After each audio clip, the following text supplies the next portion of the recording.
battle between the billionaire brothers.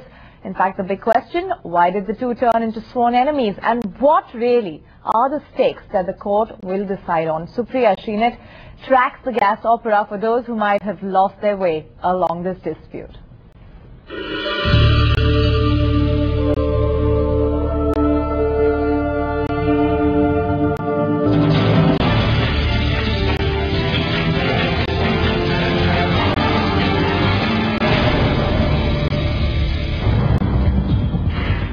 Once upon a time, you could start a conversation with one and the other could end it. But today, the two Ambani brothers are fighting a bitter battle. Unbelievably high stakes. A battle that's gone all the way to the highest court of the country. A fight where no holds are barred, nothing is unsaid.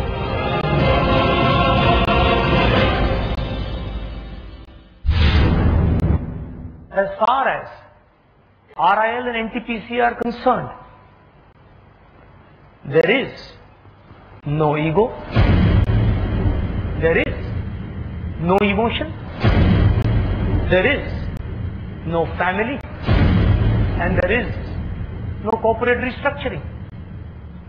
It is plain and simple corporate greed of Reliance Industries.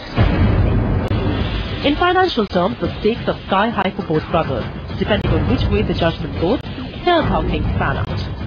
If Anil Ambani gets 28 units of gas at $2.34 per unit for 17 years from older brother Mukesh, RIL's top line would be dented by about 30,000 crore rupees over those years. If Anil Ambani does not get this gas out, his massive power plant in Dadri, which needs an investment of 20,000 crore rupees, will suffer a serious setback. But since when and why did this tough battle for gas begin?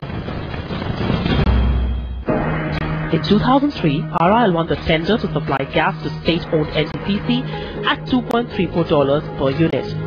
This was the basis of the gas supply agreement between the two brothers. But 2 years later, the Reliance empire split. The assets divided up between the two brothers, and gas became the big bone of contention. In October 2007, Anil Ambani moved the Bombay High Court against Mukesh for violating a contract dividing the assets.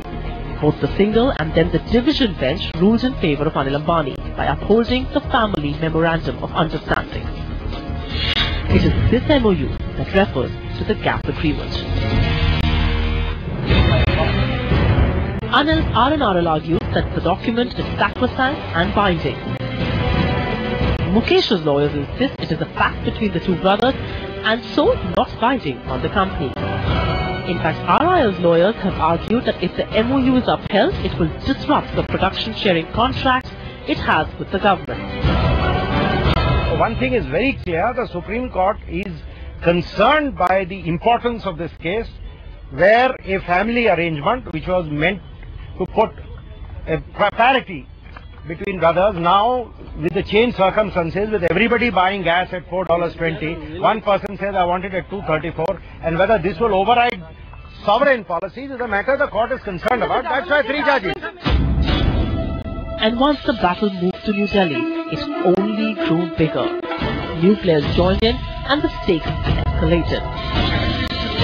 The Ambani brothers left no stone unturned.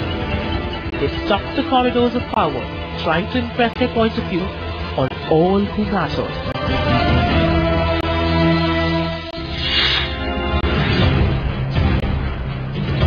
But finally, it's Judgment Day, and soon the Supreme Court will bring down the curtains on the Ambani gas dispute. Probably the most bitter, most intensely fought corporate fight in India's history.